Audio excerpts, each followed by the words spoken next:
کے فائدے کے بجائے صرف اپنے ذاتی مفادات کو دیکھتے ہیں. بہت بہت شکریہ.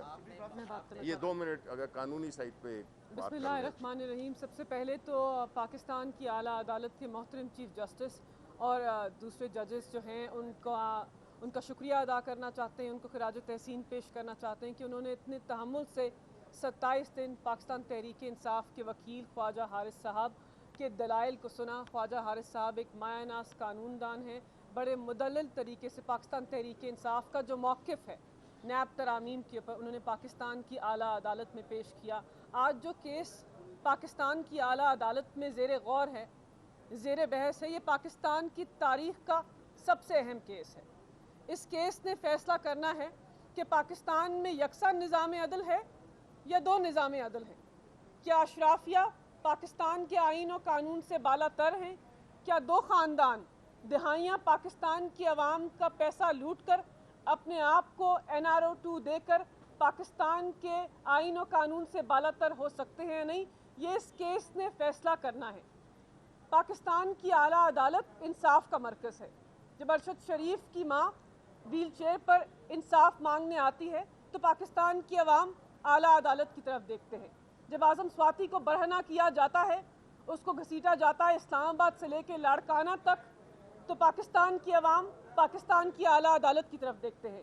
جب سابق وزیر اعظم کے اوپر قاتلانہ حملہ ہوتا ہے اور ان کی FIR مدعی کے مطابق رجسٹر نہیں ہوتی تو پاکستان کی عوام اعلیٰ عدالت کی طرف دیکھتے ہیں. تو اعلیٰ عدالت کا جو کردار ہے آج اس اہم کیس کے اوپر وہ بہت ہی زیادہ اہمیت کا حامل ہے, اور پاکستان تحریک انصاف کو توقع ہے کہ یہ جو کیس پاکستان کی عوام, پاکستان تحریک انصاف نہیں, پاکستان کی عوام اور حکومت کے مابین پاکستان کی اعلیٰ عدالت میں چل رہا ہے, اس کیس میں پاکستان کی جو عوام کا موقف ہے وہ صحیح ثابت ہوگا اور پاکستان کی 22 کروڑ عوام کو انصاف ملے گا.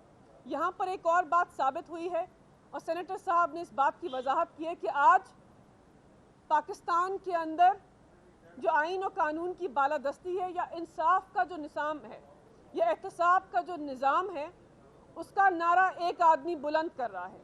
ایک جماعت کا لیڈر محسن پاکستان عمران خان دیوار بنا ہوا ہے NRO 2 اور ان لوگوں کے بیچ کے اندر. تو پاکستان کی عوام کے محبوب لیڈر کو بھی خراج تحسین پیش کرنا چاہتے ہیں.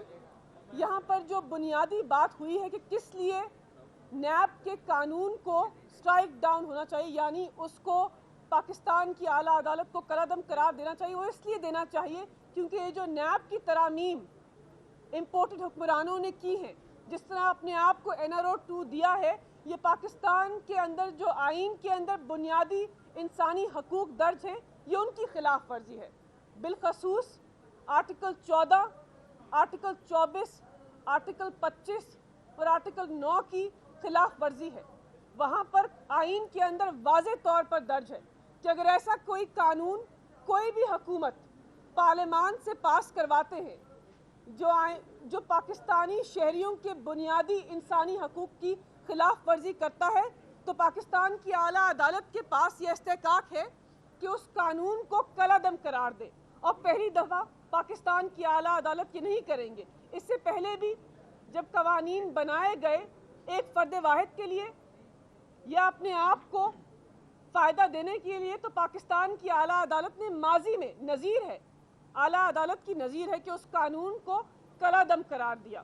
میں ایک اور بات کرنا چاہتی ہوں کہ پہلے کہا جاتا تھا کہ نیب اور نیازی گٹھ جوڑ ہے, تو وہ مریم نواز کو اب وہ نیب پسند آتا ہے جو نیب ان کے والد کے نیچے قابض ہوتا ہے, ان کے پارٹی کے ممبران کے نیچے قابض ہوتا ہے, اور یہ فیصلہ کرتا ہے کہ ایک اوپن اینڈ شٹ کیس میں جس میں مریم نواز نے واضح طور پر کرپشن کی ہے, اس کیس کے اندر نیب نے اپیل دائر ہی نہیں کرنی.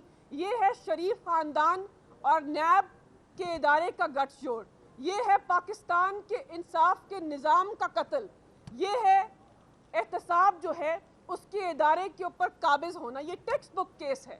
پاکستان کے باشعور نوجوان دیکھ رہے ہیں کہ آپ نے کس طرح پاکستان کے انصاف فراہم کرنے کے اداروں کو مفلوج کرنے کی کوشش کی ہے صرف اپنے آپ کو فائدہ پہنچانے کے لیے. تو ہماری پاکستان کی اعلیٰ عدالت سے استدعا ہے کہ اس کیس کے اندر पाकिस्तान तहरीक इंसाफ को नहीं, इमरान खान को नहीं, 22 करोड़ अवाम को इंसाफ दीजिए। बहुत शुक्रिया।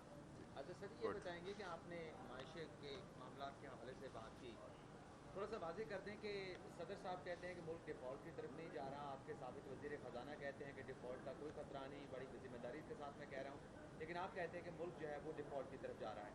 दूसरा, आपने शरीफ ख़ानदान पे करप्शन के हवाले से बात की। सवाल ये है कि जो 50 अरब लंदन से आया, NCA ने दिया पाकिस्तान को, वो आपने मलिक रियाज हुसैन को लौटा दिया। वो किसका पैसा था जो पाकिस्तान के ख़जाने में आना था, लेकिन आपने दूसरे हाथ से मलिक रियाज को लौटा दिया? देखें, जहाँ तक आपका सवाल मईशत से है कि पाकिस्तान डिफ़ॉल्ट की तरफ जा रहा है या नहीं जा रहा, और उस पर जितने भी मुआशी तज्ज़ियाकार हैं, जिसमें कि मिफ्ता इस्माइल का अगर आप आज ही के अखबार में, एक सेकंड ना, मैं आपको, देखें सवाल आपका करना है, जवाब मेरा काम है, ठीक है ना। आपने सवाल किया है ना कि आप डिफ़ॉल्ट की तरफ, ठीक है ना, आप डिफ़ॉल्ट की बात कर रहे हैं तो मैं उसकी जवाब तो दे दूँ ना। आप इनके वज़ीर ख़जाना की बात मानेंगे तो बाकी बातें भी माने उनको। देखें मेरी बात सुने, आप अगर मुझे तकरार कर रहे हैं तो उसका मैं जवाब नहीं दूंगा। देखें, बुनियादी तौर पर सब पाकिस्तानियों को, जितने भी आपके सामने साथी बैठे हुए खड़े हुए हैं, आप पाकिस्तान के अवाम से जाके पूछें, वो उन दिनों में जबकि कैमरे लेके जाया करते थे, माइक लेके जाया करते थे कि जी टमाटर कितने का हो गया और भिंडी कितनी की हो गई है, आज वो किधर हैं? मकसद ये था कि आज जो महंगाई ने बुरा हाल कर दिया है पाकिस्तान के अवाम का, उसका आप सवाल नहीं कर रहे हैं।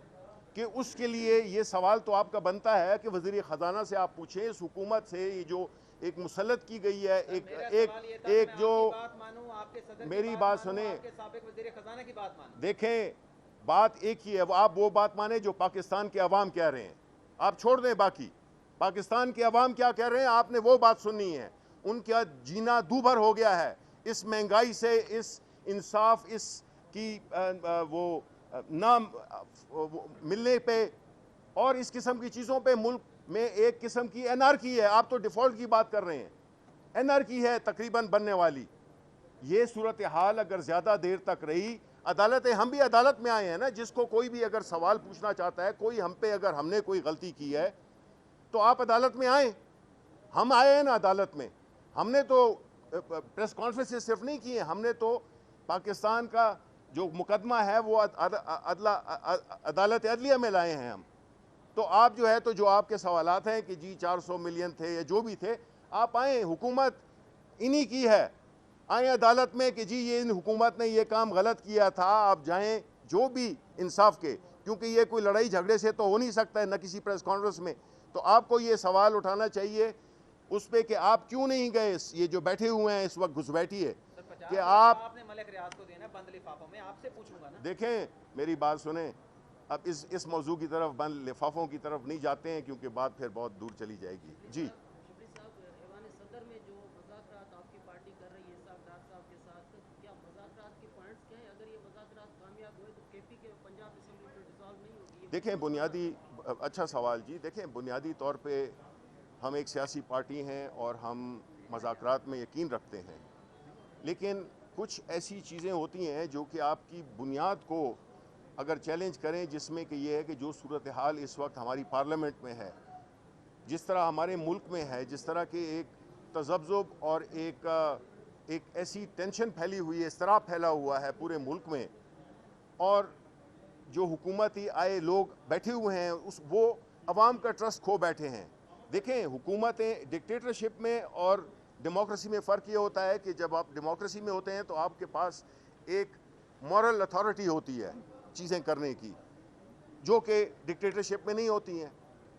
तो जो मज़ाकरात भी हैं वो सिर्फ एक पॉइंट पे हैं, वो ये हैं कि मुल्क को इस बदहाली से कैसे निकाला जाए, जो कि इस हुकूमत ने 7 महीनों में मुल्क का, इकॉनमी का, हर चीज़ का, हर शोबे का, जितने बिजनेस, चाहे एग्रीकल्चर है, इंडस्ट्री है, हर किस्म की चीज़ वो बिल्कुल ज़वाल पजीर है।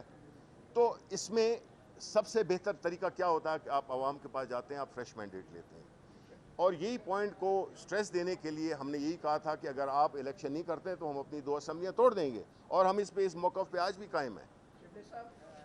ये कहा जा रहा है कि आपके जो लीडर हैं इमरान खान, हमारे नहीं, पूरे एक पाकिस्तान की मेजॉरिटी के लीडर, मशरकी पाकिस्तान तो वो फिर आपको ज़्यादा पता होगा बिकॉज ये कहा जा रहा है कि खान साहब की टेलीफोन नहीं अटेंड कर रहे नए आर्मी के। देखें कैसा सवाल है जब इस किस्म का माहौल पैदा हो जाए जिसमें कि आप जैसे सहाफ़ी इस किस्म के एक बड़ा ही आमियाना सवाल करें तो मैं थोड़ा डिसअपॉइंट होता हूँ। सवाल समझे? मैं सवाल तो क्यों नहीं समझूं, मैं आपको समझता हूँ तो मैं आपके सवाल को तो समझना ज़्यादा आसान हो जाता है।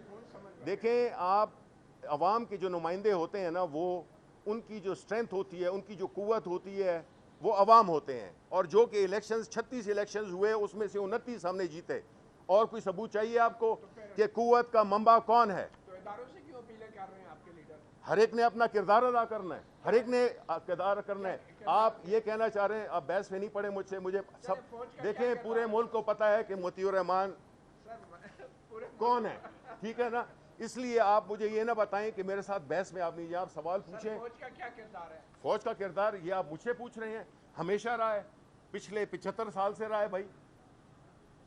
इस पे तो ये कोई, अगर आप अपने आप को साफी कहते हैं तो अगर आप ये इतना मासूमाना सवाल पूछ रहे हैं, आप मुझसे कहलवाना क्या चाहते हैं ये मुझे पता है। अभी डन थैंक यू